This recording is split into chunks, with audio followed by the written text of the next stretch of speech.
Hey guys, welcome back to another one. So today what we're going to be doing is adding Fang steaks to each of our coyote traps here. So I've done most of them, still have a little bit to go.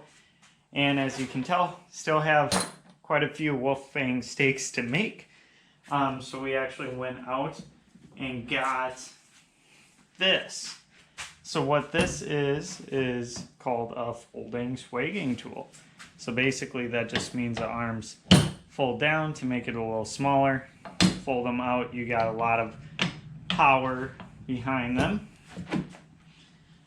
So what I actually want is for these to actually be a part of the trap. So whereas the other ones I would fold them in between each other and then call it good. This, I want them to be nice and snug. So how this does is just like a crimping tool does. It actually goes ahead and crimps down that full section there. And then we go ahead and crimp down on that full section here. So very well done. That is not going to come off. So once this runs its course, you're able to just cut the cable and then redo and put a new one on. So this one's actually all done. This one doesn't need anything more for the season besides just putting our trap tag on there. But yeah, we'll go ahead, we'll get started here on putting each of these on. And then we'll most likely also put the trap tags on right now so we don't forget it or anything like that. So we'll go ahead and grab our bag of that here as well. We'll dump out a little bit of them. And yeah, let's go ahead, get started. We got probably 30 to go. So we'll probably put roughly 20 on a bunch of traps, and then all the rest will be just extras that we can toss on where we need them. And then yeah, might put some on some raccoon footholds as well, maybe some dog proofs. We'll just kind of see how that goes. So yeah, let's get going.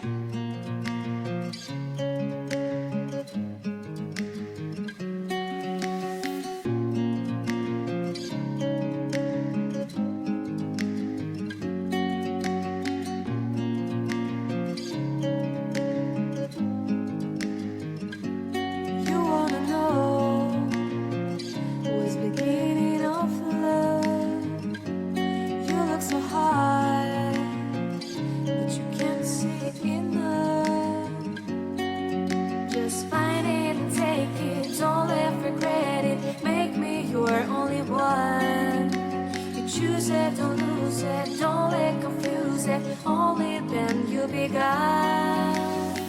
Feel like that. Feel like that. Feel like that.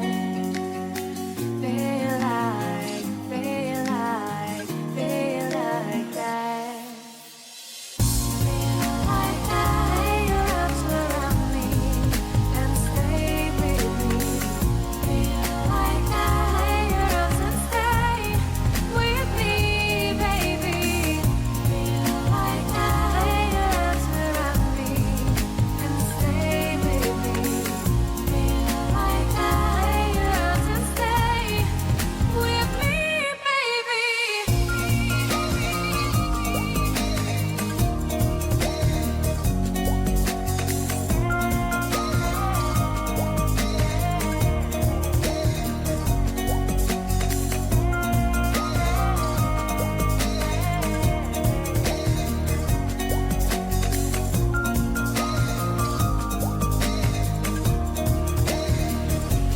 Drawing aside, I can't wait to start.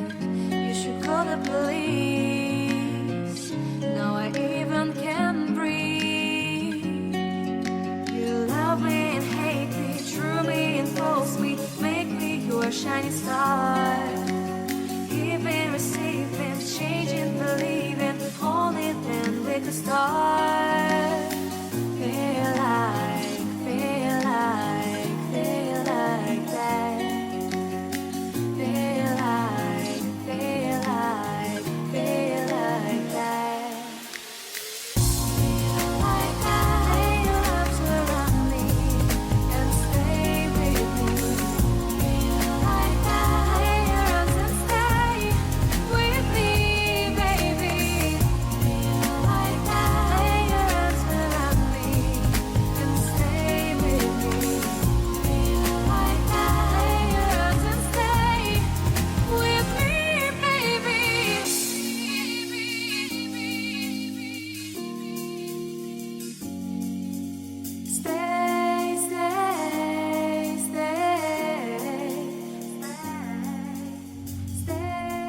All right, so as you guys can tell, we got quite a lot done in that session. So I got all of the rest of the cable extensions that I was wanting. So all the 5-footers, the 4-footers, and then I think there's a couple 3s and 2s as well.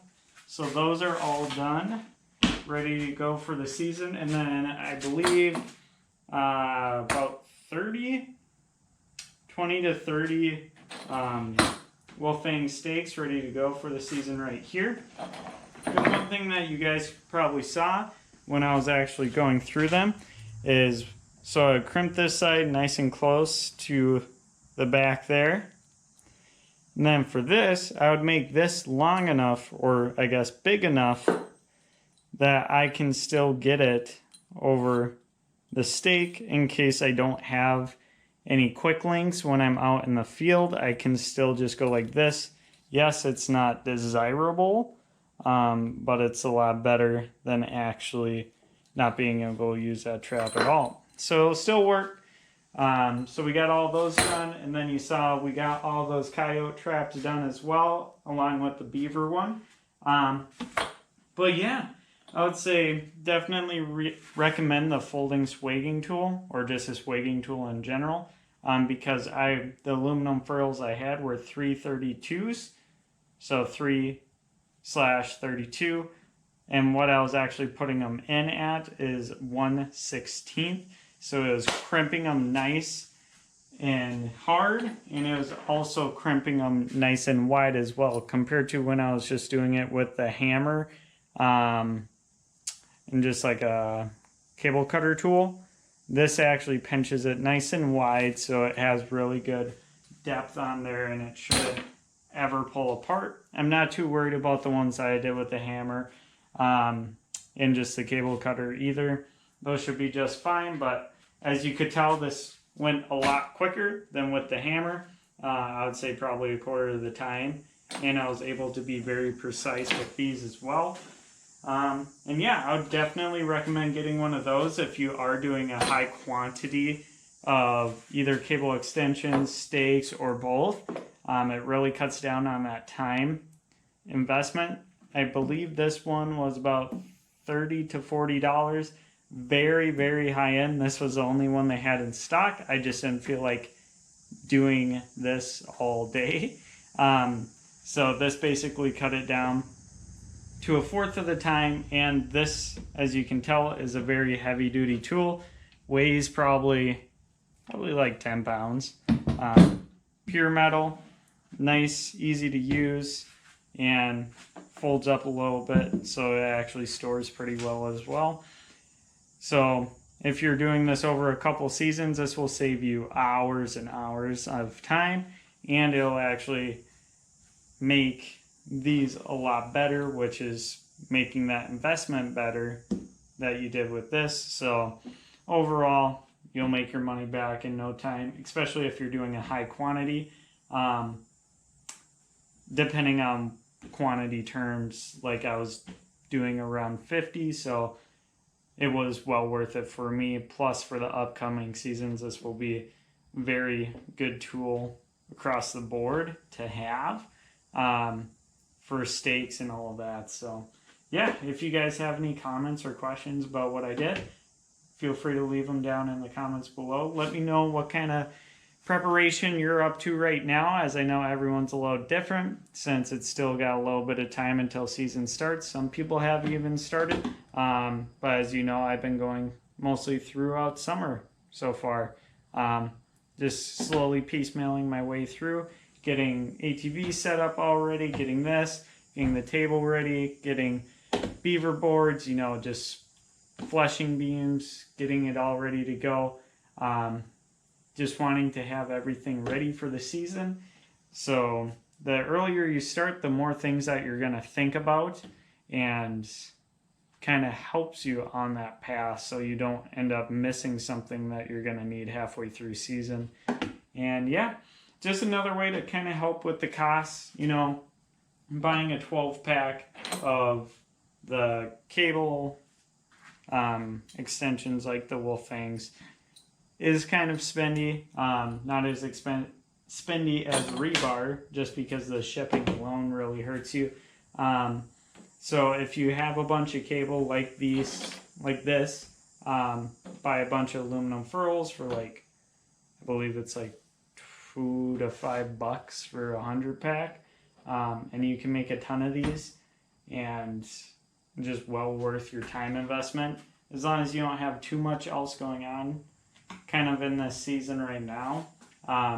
Which right now I don't, since it's kind of hot out. Don't really feel like doing anything too extreme outside, but we'll just keep chipping away at the trapping stuff, making sure everything's ready. And yeah, thank you for watching.